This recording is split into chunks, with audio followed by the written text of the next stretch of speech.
Again, y'all, want to do a little short video in response to a request I had from a viewer. And the last video I mentioned that I had done a little artificial wearing on this Cimarron Pieta Frontier 45 coat. Got her good and unloaded. And I was asked to, if I didn't mind, show a little bit more detail of the work. Now and I'm hoping and praying y'all that this camera is going to show y'all show it, because I don't have a lot of faith in this camera being that good anymore. But anyway, you can see that I didn't go really very far with it. I kind of just paid attention really to the edges and the outlines. As you know, in the front here, anywhere that the holster would normally wear, you know, around the sight, ejector, any edge that the holster would normally wear, I just kind of went with 1500 grit. And whoops, I can't even hold on to sandpaper. Try that again.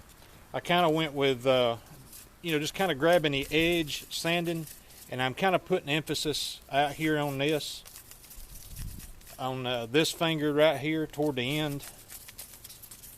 You know, just did that a little bit until I got some wear patterns showing up, and make it, you know, I got a little bit more on the outside of the ejector housing than I do anywhere else, and that would be normal. You know, just like there's not as much wear on the top of the barrel, of the finish of the top of the barrel, because you're not going to have as much of the leather touching between the front sight and the frame. You know, just stuff like that. I mean, it's simple stuff, and I actually like it better like that. It wasn't that I was trying to replicate an old gun, just a used gun. I don't want to be walking around with one that looks like I'm trying to replicate an antique gun when my mind is in the 1870s and 1880s.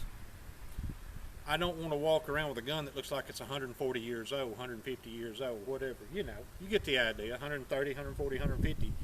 What I want is something that looks like it's been on the trail, it's been in a saddle. Yeah, it's not been abused, but it's been used. You know, I would prefer a lot of my guns to look that way. I don't have any collectors. Everything I've got is a tool that I intend to use. And, you know, like I said, I've been stingy with primers, and I aim to do a lot more shooting.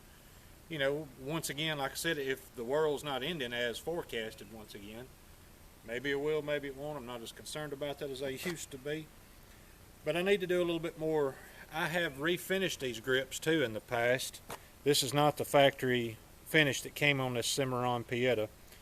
I stripped them off. I did some dark walnut stain, and I actually think that I did a clear coat over these, but I've went back. I know I did over a couple, and I think this was one of them, but I went back and hit it with some steel wool and some sandpaper and took some of that gloss off of it, even though it was just supposed to be satin clear coat. And at some point in time, I'm going to, if that don't wear off the way that I want it to, I'll get all of that clear coat off and just go back with stain, multiple layers, and then on top of that, after it's dried good, the stain's dried good, I'll go back with boiled linseed oil to give it just a little bit of a shine, so it won't be so dull, but at the same time I don't want it glossy, which I don't think that looks bad, or I would have already done that on that. Like I said, I want it to look a little bit aged. Oh, went to Walmart wearing this. I don't even know if y'all can see if I got the camera angled up too high.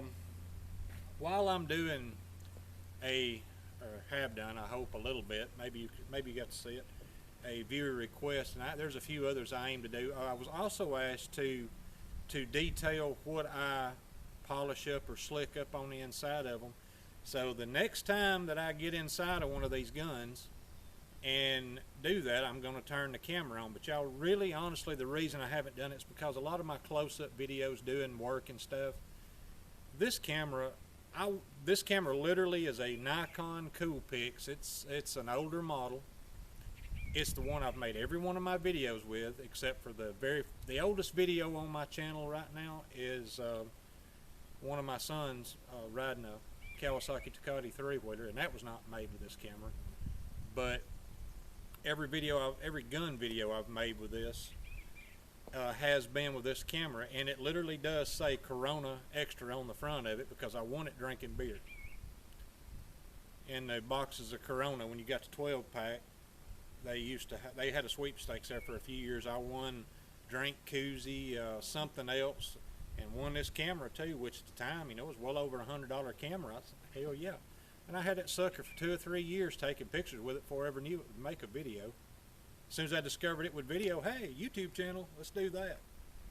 But what I'm getting at is I'm trying to, I will get to doing that slicking thing, but I'm considering investing just a little bit of money in this channel. And I don't mean much. We're talking, just scratch compared to what I do on guns. On any given gun, pretty much. I'm considering getting a better camera. And I may be thinking all wrong, but I have watched some videos made with the GoPro Hero 9 that don't look bad at all. And with a little, upgrading to a mic and a little bit of adjusting on that. I've seen some videos that look damn good with that camera, and I'm thinking, I might just do that. I don't know. It's hard for me to spend a little bit of scratch when I put together gun and ammo and leather stuff, and I got that on my mind, or maybe another hat, because I've had 1 or 2 of them in my card on Firefox. I've had 1 or 2 of them, not card, but on my favorites, bookmarks. I've had a couple of hats on there for a while, another Miller hat, and a wider straw kind of Panamanian, not Panamanian, but a straw hat that's actually more like Sam Houston's hat. I think that'd look good. Now, it might not look good on me, but I'd like to wear it. And warm weather is right around the corner.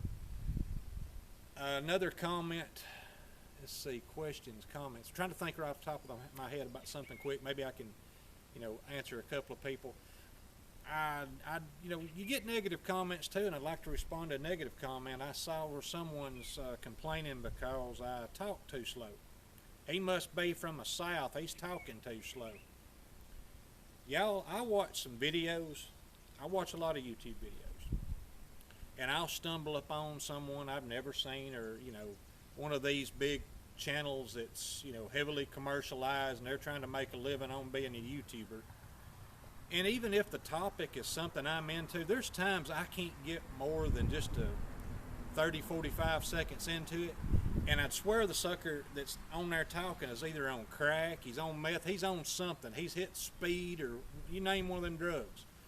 That dude is wide open. I'm like, I can't take it. Dude, slow the hell down. You're freaking me out. You're making me tense. So yeah, I might be a little bit in the South. And even if I wouldn't, my heart's here, and I guarantee you I'm not going to start talking 90 to nothing and adopt another way. So that's part of what you get when you're watching my channel, for better or worse. I may end up doing a video not shortly, but maybe shortly. I'm coming up with ideas. I'm getting motivated again to pay more attention to this channel, so y'all bear with me. I may do some question and answer videos. Might do one of them in a live stream. There's an idea. Let me know what you think. Talk to y'all later.